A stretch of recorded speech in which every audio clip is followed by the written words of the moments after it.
भारतीय दिव्यांग संघ स्थापना दिवस के अवसर पर समस्त देश के दिव्यांग भाइयों और बहनों को बहुत बहुत बधाई एवं भविष्य के लिए हार्दिक शुभकामनाएं।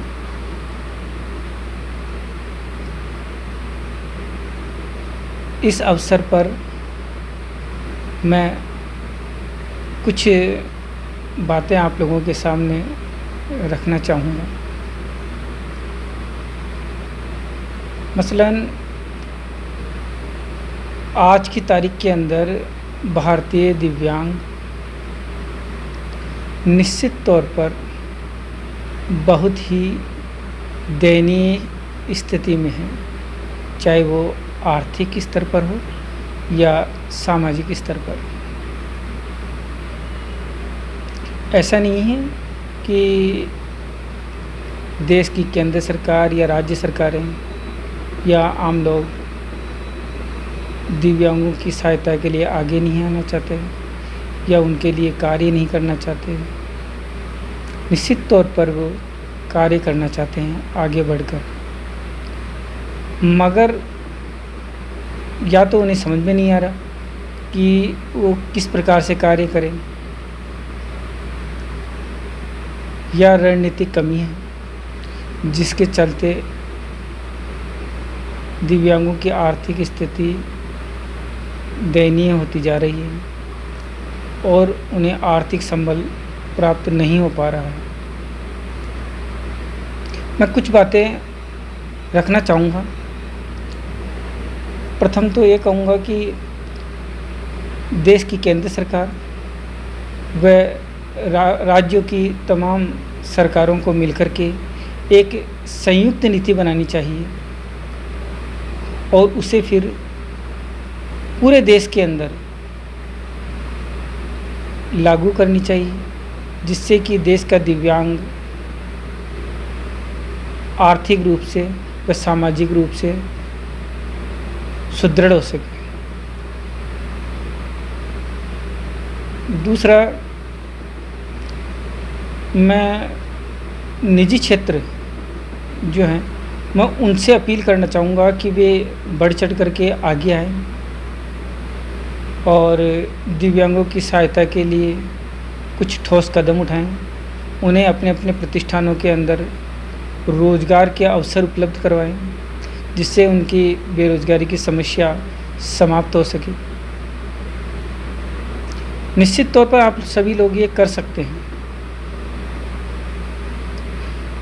तीसरा,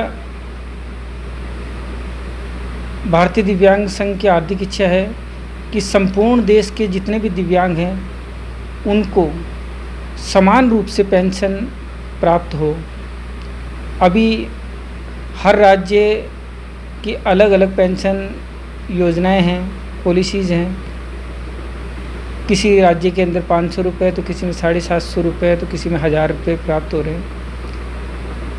लेकिन भारतीय दिव्यांग संघ चाहता है कि संपूर्ण देश के दिव्यांगों को समान रूप से पेंशन मिले। इसके लिए केंद्र सरकार और देश की तमाम राज्य सरकारें मिलकर के कोई योजना बना सकती है।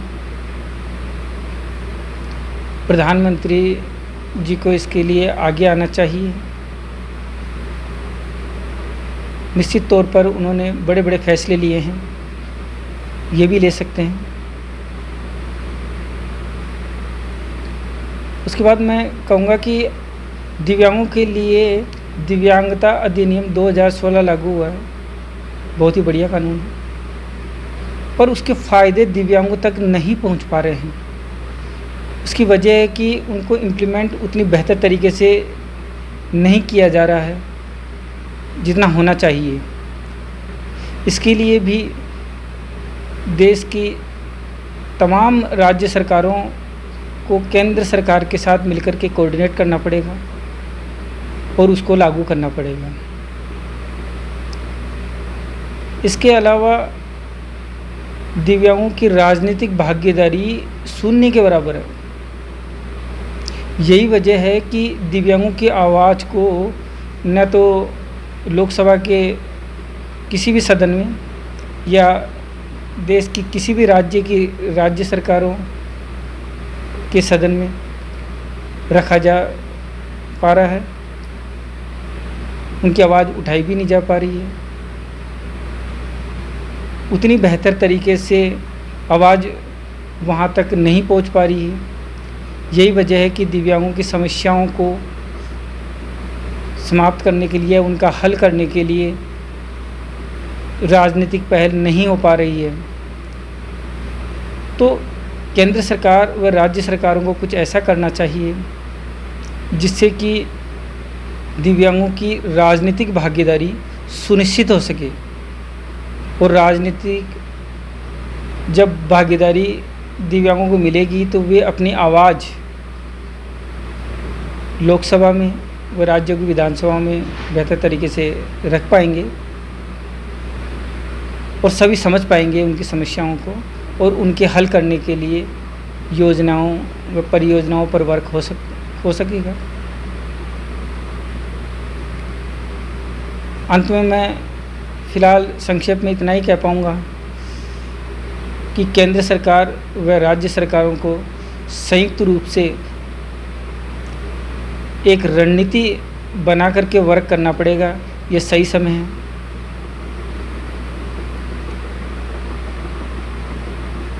एक बार पुनः भारतीय दिव्यांग संघ स्थापना दिवस पर देश के समस्त दिव्यांग भाइयों और बहनों को बहुत बहुत बधाई एवं भविष्य के लिए ढेरों शुभकामनाएं। जय हिंद, जय भारत।